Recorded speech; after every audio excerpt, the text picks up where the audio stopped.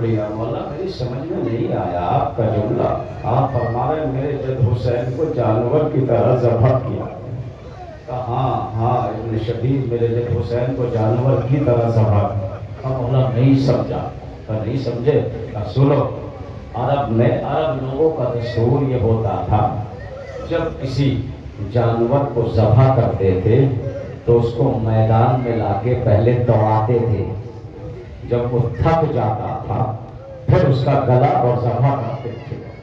نہیں روئے بھی رلاتا ہوں، امام رضا فرماتے شبیب پہلے میرے جد حسین کو دوڑایا گیا کربلا میں، کسی نے خنجر مارا، کسی نے تیر مارا، کسی نے بھالا مارا، جب میرا حسین تھک کے زمین کربلا پہ گر گیا تو 12 ضربتیں، آوازوں کو بلند کرو، آوازوں کو بلند کرو، رونے میں شرم آیا ہوتا ہے، ایسے رویا کرو، اس لیے کہ آپ یہاں جب آئے، جب مجلس شروع ہو گئی، حسین کی ماں فاطمہ گھنٹوں پہلے آ کے فرش ادا پہ روتی رہتی ہے، آپ چلے جائیں گے جلوس ختم کر کے، لیکن مادر حسین یہیں بیٹھے ہوئے، ولدی حسین، ولدی حسین، میرے پیاسے حسین، جزاکم اللہ جزاکم اللہ، ابن شبیب میرے جد کو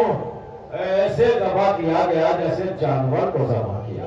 دوسرا جملہ سید سجاد نے منہال سے فرمایا، منہال میرے جد میرے بابا حسین کے جسم پہ ہزاروں زخموں کے نشان تھے، منہال نے ہاتھوں کو جوڑ لیا، مولا کیا انسان کا جسم اتنا بڑا ہوتا ہے کہ اس پہ ہزاروں زخم لگ جائے، قیامت کا جملہ کا تصور کر لیا تو روتے ہوئے گھر تک جاؤ گے۔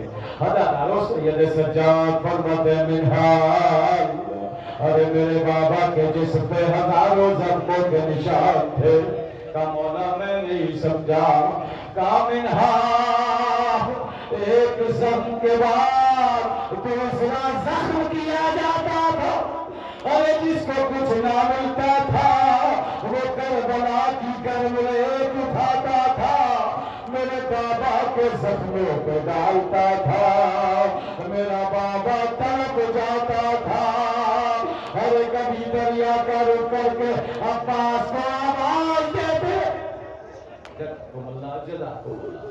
کبھی علی اکبر کو بلاتے تھے، ہزاروں زخموں پہ زخم حسین کے جسم تھے۔ ہاں دادارو یہ ایام وہ ایام ہے کہ جب علی کی بیٹی اس جلوس کو لے کر کوفے کی سمت جا رہی ہے، کوفے کا منظر پار کر کے یہ قافلہ ملک شام میں پہنچا۔ شام اس ملک کا نام ہے جس کو حسین کا بیٹا 40 برس پر ہو گیا۔ جب بھی منہال نے سوال کیا مولا سب سے زیادہ مصیبت کہاں ہوئی، سید سجاد نے نہ کوفے کا نام لیا نہ کربلا کا نام لیا، الشام الشام الشام، منہال نے ہاتھوں کو جوڑ لیا، میرے آقا آخر شام میں کیا مصیبتیں ٹوٹ گئی، اے منہال جو مصیبتیں شام میں ہوئی نہ وہ کربلا میں ہوئی نہ وہ کوفے میں ہوئی، مولا کیا مصیبتیں ہوئی، قیامت کا جملہ پڑھنے جا رہا ہوں وزادارو۔ ایک مرتبہ سید سجاد فرماتے منہال جب ہم شام کے بازار میں پہنچے، ہجوم اس قدر تھا کہ مجھے چلنے کی جگہ نہیں ملتی تھی، ارے میری بیٹی زینب کو کوئی پتھر مارتا تھا، کوئی صدقہ پھینکتا تھا، قیامت اس وقت آ گئی جب ایک شام کی عورت نے آپ کا شولہ میری پتی کے سر پہ پھینکا، پتی کا سر جلنے لگا۔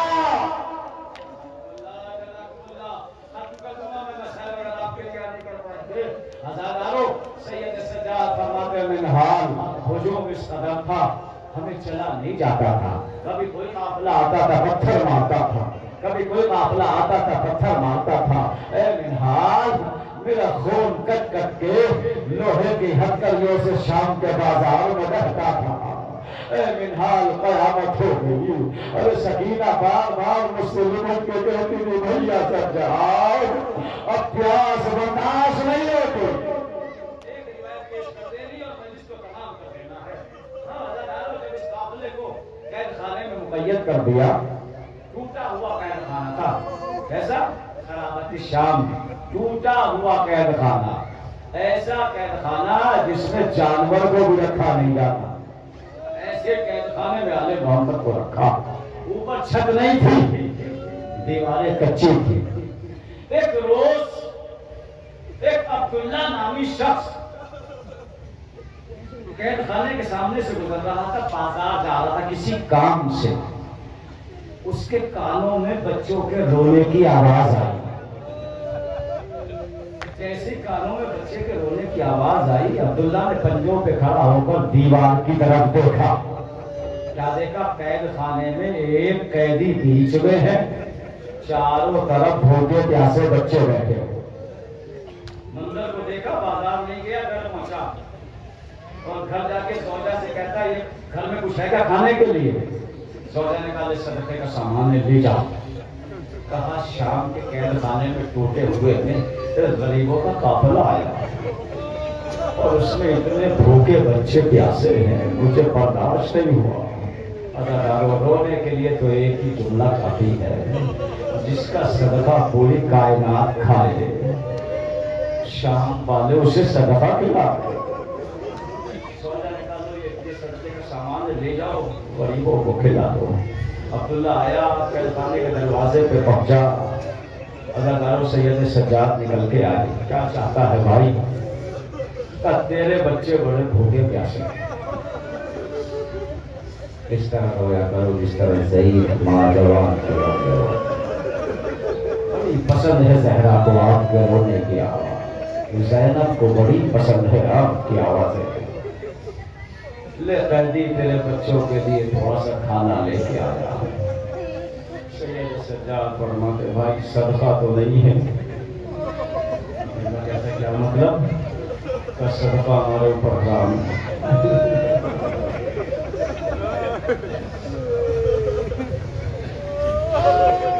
اللہ کہتا قیدی تو مت کھا، اپنے بچوں کو کھلا دے.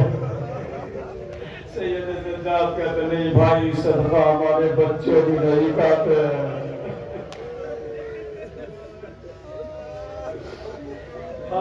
محترم اچھا مجھے نہیں پتا پہلے صدقہ تو سادات پہ حرام ہے، یہی سمجھ لے. عبداللہ نے غذا کو اٹھا دیا اور دل میں خیال کرنے لگا نہ جانے غریب سید کون ہے جو شام کے بازار میں بس گئے.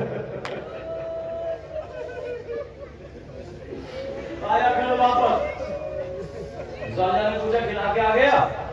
کل ہی کھایا نہیں. کیوں؟ کہتے ہیں صدقہ حرام ہے. سوچنے لگے مجھے تو پتا ہے نا صدقہ تو پوری دنیا میں کائنات میں آل محمد پہ حرام ہے. کہتے میں نے بڑی کوشش کی لیکن کھانے سے منع کر دیا، صدقہ نہیں کھائیں گے. عبداللہ کی زوجہ کہتے ہیں کل اجازت دے تو میں چلوں تیرے ساتھ، دوسرے جدا لے کے چلتی. عبداللہ کہتے ہیں چل. ہندوستان کے دروازے پہ آئے. ایک مرتبہ سید سجاد دروازے پہ بیٹھے ہوئے. عبداللہ کی زوجہ کہتی ہے قیدی تو میرے لیے نامحرم ہے، اگر تیرے قافلے میں کوئی عورت ہو تو اسے دروازے پہ بھیج. میں نے تیرے بچوں کے لیے کھانا بھیجا تھا، تو نے کھانے سے انکار کر دیا اور یہ کہا ہے کہ صدقہ ہمارے اوپر حرام ہے. اللہ قیامت آ گئی. سید سجاد ہتھکڑیوں کو ہلاتے ہوئے پھوپھی کے پاس گئے. پھوپھی اماں شام کی کوئی عورت مل لے آئی ہے.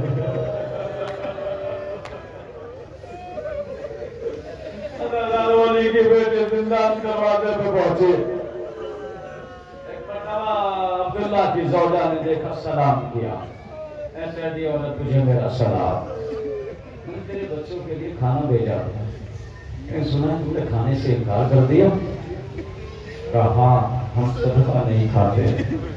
اچھا یہ بتاؤ کہاں کے غریب سید ہو؟ کہاں کے رہنے والے ہو؟ حضرت ایک مرتبہ شہزادی زینب کہتی ہے اے شام کی عورت ہم مدینے کے رہنے والے۔ حضرت جیسے ہی مدینے کا نام لیا عبداللہ کی زوجہ نے سلوات پڑھنا شروع کی۔ ارے تم تو بڑے مقدس شہر کے رہنے والے ہو، تم کو میرا سلام۔ اچھا یہ بتاؤ کیا میرے آقا حسین کو جانتے ہو؟ ادادارو شہزادی زینب کہتی ہے اے شامی عورت حسین کے گھر میں کسی اور کو بھی جانتی ہے؟ ادادارو عبداللہ کی زوجہ کہتی ہے عورت ایک میری پاک بیٹی۔ شہزادی کہتی ہے تیری بیوی کا نام کیا ہے؟ عبداللہ کی زوجہ کہتی ہے عورت یہ شام ملک شرابیوں کا بازار، یہ بدماشوں کا ملک ہے، میری پاک بیوی اس کا نام میں نہیں لوں گے۔ علی کی بیٹی کہتی ہے اچھا عبداللہ کی زوجہ نام تو بتا دے، نام نہیں بتا دے، کم سے کم کچھ علامت بتا دے۔ ادادارو عبداللہ کی زوجہ کہتی ہے اے قیدی بی بی بس یہ سمجھ لے اس کے 18 بھائی ہے، ایک بھائی کا نام عباس ہے، کسی کی مجال نہیں کہ اس کی طرف آنکھ اٹھا کے دیکھے۔ ادادارو شہزادی فرماتی ہے عبداللہ کی زوجہ اگر زینب کو دیکھے گی تو کیا پہچان پائے گے؟ عبداللہ کی زوجہ نے منہ پہ ہاتھ رکھ دیا اے قیدی بیوی میری پاک بیوی کا نام اپنی زبان پہ مت لینا، کہاں شام کا مول، کہاں میری شہزادی۔ اب تو علی کی بیٹی کا صبر ٹوٹا، چہرے سے بالوں کو ہٹایا، ارے پہچان میں علی کی بیٹی زینب، میں عباس کی بہن زینب۔ اب جو عبداللہ کی زوجہ نے دیکھا ارے سر کو پیٹنا شروع کیا، اے میری شہزادی یہ غضب ہو گیا، میرا آقا کہاں گیا، کہاں ہے شامی والا؟ حسین مارے گئے، عباس کے شانے کٹ گئے۔ ارے عبداللہ کی زوجہ محلے میں گئی اے شام کی عورتوں ارے غضب ہو گیا، پردے کی مارے بے پردہ ہو گئی۔